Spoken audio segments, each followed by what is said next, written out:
All right, everybody, we are back. It is, what is it, Friday morning? Valentine's Day, actually. We got something really special and sweet for you guys. Got my good friend Jerry Green on, and we're going to talk about the 3 biggest mistakes that you are making when you're talking to sellers. Jerry is an absolute master of sales and acquisitions, and super excited to have him on. And if you stay till the end, we're going to talk about something really cool that's coming up. So, Jerry, thank you for coming on this morning, man. Let's jump right into it. Absolutely, David. What is the one biggest mistake that you're making with, or other people are making when talking to sellers? Wow, there's a lot of mistakes, but I would say one of the biggest mistakes that people do over and over again is just jumping right in and making them an offer. You Yeah. know, it's just they go in, they talk a little bit about the, hey, why you're selling, the condition of the property, and then they go right in and ask them what they want for the property, and they just make them an offer, and they do that within a few minutes. Okay, Just biggest mistake. Yeah. Wow. Yeah. And so what are some of the problems with that? I mean, obviously I know, but like, I feel like there's a ton of missed opportunities there and, places to get yourself in trouble. Oh, 100%. I think one of the easiest ways to look at this is for people to think about it as if they were going to the doctor's office. Okay. Oh, yeah. All right. So if they're going to the doctor and they walk in the doctor's office and they go in an exam room, doctor comes in, and let's just say you got some issues going on and there's some concerns you have, and you're not sure what all is happening, but you will have some real concerns. So you walk in, you start sharing that with the doctor. Doctor kind of cuts you off real quickly and says, well, I think this is what it is. Go do this. And you walk out of there and you feel like, man, I don't think they get it. I have other issues going on, right? And it's like they didn't listen to you. So what happens is you go to check out the front desk and you leave there and you're uncertain.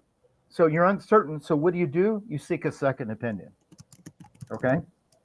So one of the biggest things I see people do make a big mistake on is they go out and they don't do the proper exam for their clients and they prematurely make the offer. And what happens is when you prematurely make the offer, just like the doctor does, Yeah. and the client and the patient looks for a second opinion, they go for second opinions looking at other offers. Okay. Right. So, Yeah. I was at this event maybe a month ago, 6 weeks ago, and they talked about how we're in the trust economy now. And 100%. this relates a lot back to sellers. And I know you talk about this a lot, but they have to trust that we're going to solve their problem. That, that we can solve their problem, that we're going to do the things that we said we're going to do. Because, what I always was taught and tell people is, these people are losing sleep at night over this property. Right. This is keeping them up. And they are, think about the absurdity of what we do. We put out bandit signs, we send people postcards, text them, cold call them, PPC, they're at 2 a.m. looking online for who buys houses. Like, these are people that are in distress. Absolutely. Well, it's people are in distress, but what's interesting too, David, is it's not even just even people in distress. It's people that have motivation, but maybe they don't have the high distress. And the thing is, what we've learned is that it doesn't matter where somebody sits on what we call the seller continuum.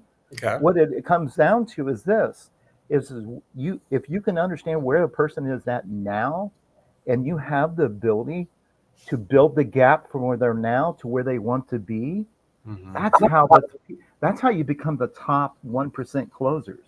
Yeah. Okay, I like because people they overthink this way too much. All of us want the highly distressed, highly motivated sellers, but we got to remember most of our clients coming in aren't that way. Yeah. So what we look at is how can we take tire kickers and convert them to a deal. Nice. So making offers too quick, premature offers. What's the number 2 biggest mistake that you see people making? I would say another big one that people make on things is not properly setting what we call the stage. Okay. Because what happens is you enter a conversation with someone, like if you were a seller, David, and I jump on and I just start going right at it. Well, how do I even know you have the time to talk right now? Okay. Yeah. All right. So that's one thing. Also, uh, by going in and setting the stage, what it does is the purpose of it is to relieve sales pressure. Oh, yeah. That Okay. makes sense. Yeah. Because think about this. We, as a society in general, we have been trained by poorly trained salespeople for almost all our lives that when we enter a conversation, our walls of resistance are up. Now, just think about it, just for even the two of us and any of our listeners. You get a call coming in on a cold call, or you Mhm. walk at the mall and you see a kiosk. What do? Yeah. You try to avoid that, right? Yeah. Oh, I'm making the circle around it. Right. Yeah. But why is that? It's because we've been trained that way. Hmm. Not a formal training, but the training is from poorly executed sales processes Yeah. by poorly trained salespeople. So we do that. So what we have to do is by setting the stage, it relieves that sales pressure, opens things up for open, honest communication. So that's the second thing that I see. Wow, that's interesting. Yeah, and I would guess in some of that, hey, here's what we're going to do. Here's what I love to talk about. Do you have a couple of minutes? I mean, is it that kind of conversation with Yeah, people? it usually opens up like, hey, David, hey, basically, let's say call me and say, hey, David, I'm Jerry. Mhm. Good to meet you, man. So forth. And hey, let me ask you, do you have 15 minutes? And then you pause. A lot of people forget to pause. Mm. Pause. Let them answer. Yeah, I do. Oh, great. Well, hey, David, I'd love to talk to you about your property and also find out a little bit about what's going on and what Yeah. made you even consider contacting us today. Fair enough? Yeah. Pause. Okay. And then from there, we go time, we go agenda, and then we do an outcome. An outcome it would be, hey, David, that sounds great. David, what I'd love to do then is after we review everything, I'd love to be able to get the process started today. Now, notice I said process Mhm. versus sign a contract. Yeah. Okay? Yeah. So I'd love to get the process started today. And just so you know, David, if it's something that we can't work together, I just want to let you know, no problem at all. You know what? At least we gave it our best shot. Mhm. And just let you know, a no is okay. Fair enough? Fair enough. Yeah. How do you argue with that? Okay. Mhm. Now, what that does compared to so many other sales reps coming in, other acquisition reps, set you apart. Okay. Mm. And you reduce sales pressure, opens up open and honest communication. Yeah, and I think that's something I know a lot of people talk about that. Yeah, there's no new list under the sun. There's no secret list. We're all talking No. to the same people. So it is important to differentiate yourself. And Oh, it's a night and day difference, dude. I watch it all the time, and the people that come through our training convert higher than other people. Not only do they convert higher, but they get bigger margins on a per transaction. really interesting. So they don't have to be like high pressure screaming, I'm No, calling you while I'm working out at the gym and none of that BS. all that nonsense. Not a bunch of gold chains. No tight black t-shirts and all that. It's a new world out there, man. It's not you and me that have been around for a long time do things just probably a little bit different. But that's why we've had Dude, I know, such dude. I can't believe this is success. year 31. Third, dude, I'm 23. You're at 31. That's crazy. That means I'm old. Yeah, I know. I tell people I was just too dumb to quit. That's like the nicest thing I could say about it. uh, Well, so cool. So we've talked about presenting offers a little prematurely, too quick, setting the stage for the conversation and the ultimate offer. What's one of the like the third biggest mistake that you're seeing people make? well, here's a really big one on things, Mhm. and people a lot of times don't even how to they have to process this, and that is stop asking the seller what they want for their property. Oh, I know. Who cares? They're Okay. all going to say $1 million. Yeah. Well, yesterday I made a post about that, and I said asking the seller, I saw okay, that. Yes. yeah, for a price is like asking the IRS how much they want in taxes. Okay. Yes. It has no bearing on things because here's the reason behind this. A lot of people don't get this.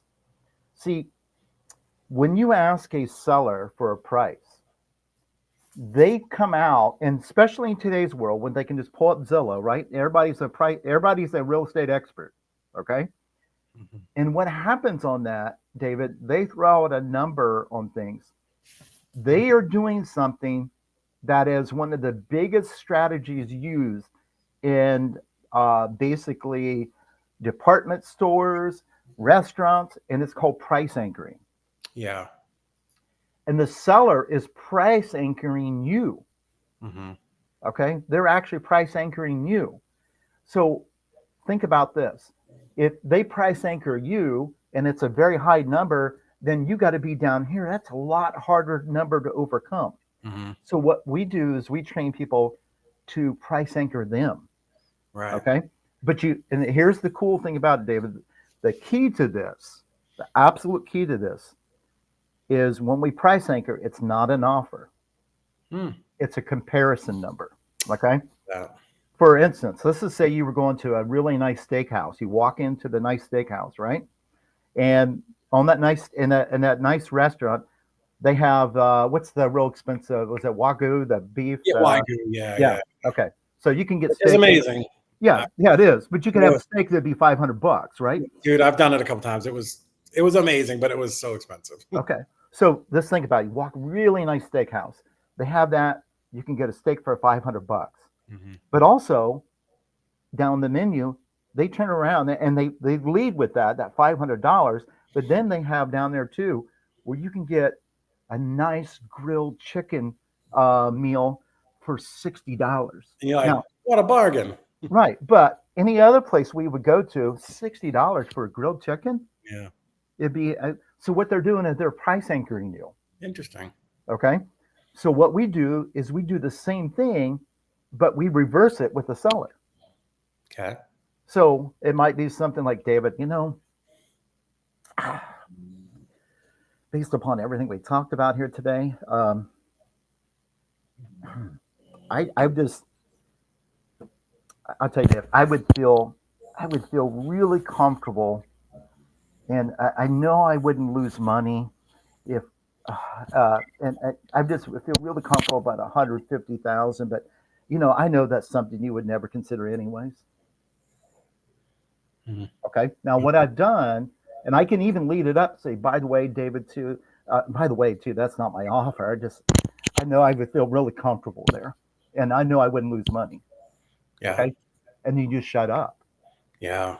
Okay. And what I did is I dropped an anchor, I didn't drop an offer. And then what happens is you wait for them to give you a solution. Right. And it's amazing the technique, guys. I literally, Dave, I've seen so many people make a ton of money by using the anchor technique. Hmm. I love that. It's a comparison number. That's powerful stuff, guys. I hope you guys are writing that down as you're watching this or seeing it in the replay. That's good stuff, man. Yeah. Well, I mean, I think, David, what I've learned on this and over the years is that these techniques that we talk about Hmm. are basically, it doesn't matter what industry you're in sales. Hmm. The things that we're talking about here are the things that put you in the top 1% of closers. Yeah. Yeah. Yeah. And because, yeah, I mean, God goodness, there's so many people that want to do this that never make the calls. They won't even do the thing. So Exactly. yeah. And it does seem like there is a system, there's a formula to do this. Well, see, that's the key, bro, Yeah. on that. Too many people focus on, they go, I want to hire, or I have to be a rock star salesperson, or I have to hire this rock star salesperson. Yeah. Stop focusing on that. Yeah. Instead, focus on a rock star sales process and just bring in an average person that has the drive and the proper personality. Right. Where are you on scripts? Are you a script person? Yes, like yes or no? So I think scripts are great. Okay. But a script is nothing more than a roadmap. Yes. Yeah. Okay. And that's the thing. See, and here's another thing too. I see a lot of people, and I'm not knocking other people's sales trainings and stuff, but what I'm saying out there is I see a lot of people say, hey, come to my training, I'll give you my scripts. Scripts mean nothing unless you understand the why behind it. Hmm. Okay. Yeah, and I think it's important to not sound like a robot, It right? is. It To be is. conversational and that people feel like you're there to help them and be a part of the solution. Scripts should be a tool. Yeah. Okay. It's like if I went out and tried to work on a car and somebody gave me a tool, I said, I don't know how to use this tool. Well, it Right. doesn't do any good. So when people tell me all the time, Jerry, can I get your scripts? I said, scripts don't really mean anything unless you understand the psychological side behind all that, Right. and when to use them properly. Mm. Yeah, I would agree with that. I used to call it a call flow because, it was more of like, Yeah, a roadmap, right? yeah, Yeah, roadmap is the same thing. yeah, Um, absolutely, bro. what about, how important is tonality and the Oh, way we huge. say things? Yeah, voice inflection. That tonality, big component of things. Okay, Hmm. well, you saw what I was just doing a minute ago. Hmm. You got to be. There's empathy. There's Right. so many things that we can do when it comes to that, but that it plays a huge role in it. And I love what you say, the power of silence. So good. Yep. So good. I tell People, people, just, just hush, just shush up for just a minute. I'll never forget. I had one seller I was working with. I dropped an anchor, and I waited almost 10 minutes in silence. Oh my gosh. Really? Yep, almost 10 minutes, and he was just waiting for me to say something on things, and I just held off. And then he offered a solution. And the interesting thing, the solution he offered Hmm. was a solution where I was willing to pay more than his solution. Mm. So, Interesting. I love that. That's absolutely amazing. So let's talk about this. We talked about a ton of different things. I know you are this is the awkward transition here. I'm gonna bump you over because I really want to talk about this. I think it's important. You do a lot of training in your office for investors. We actually sent our people up to your office to get trained back when we were running Nationwide Property Liquidators. So I know that it is absolutely amazing and good quality stuff. But you have an event coming up. Tell me a yeah. little. So we're hosting a 2-day live event, actually, February 24th, 25th, Columbus, Ohio. 10 days from now.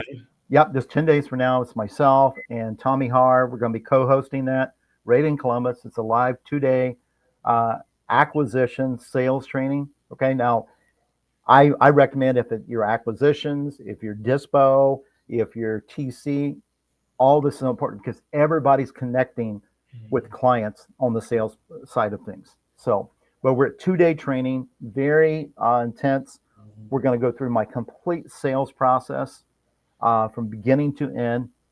We're also going to jump in and actually do, David said it's going to be pretty cool. We're actually do live calls with sellers. Oh, love it. Yeah, try to put some deals together right on the spot. We're going to role play. So it's going to be a very intense 2 days. We have a lot of people that send their acquisition reps, smaller businesses, the owners come to on things. So very powerful 2 days there on things. The cool thing about it is it's in Columbus. I think I gave you the link too. You did. Oh, yes. Let me, sorry, guys. Let me drop that here for you. And then on top of that, if you cannot make it in person, guys, we have a virtual option too. Oh, Okay. okay.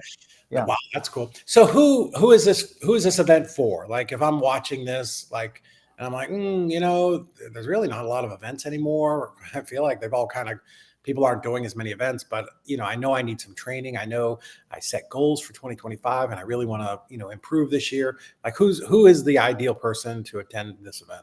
Well, it's really kind of twofold on that. And one is it's the small investor Mm-hmm. who's doing acquisitions themselves, or maybe they have somebody helping them on things, and they just want to get good at converting more of the leads that they have, a lot of times without spending more marketing, Mm-hmm. and creating bigger margins on a per transaction basis. So it's that investor that's working small business, maybe solopreneur or has a small team, but also it's for the bigger investor who says, hey, I don't have time to train my team.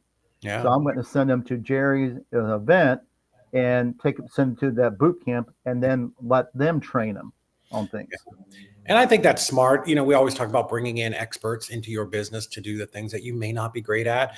I ran a great company, but sales acquisitions was not the side of the business that I was the strongest. I was certainly stronger on the disposition side. So that's why we sent our people up there because I wanted my folks to win and have the absolute best training possible. So I appreciate you. You've been doing this for a long time, and you certainly helped our company. Well, thank you, David. I appreciate it, man. And I love you, brother. I appreciate that. Well, guys, we are just a couple of seconds over. So, Jerry, I appreciate it. Guys, this has been another 20-minute pop-up. Make sure you watch for these. Check the link. man, if you cannot get to Columbus, it is cold there this time of year, but there's definitely a virtual option, and you do not want to miss this. I can tell you that it made a big difference in my business. Guys, thank you so much, Jerry. I appreciate you, brother. You're All the right, best. bro. All right. Take care. Have a great day.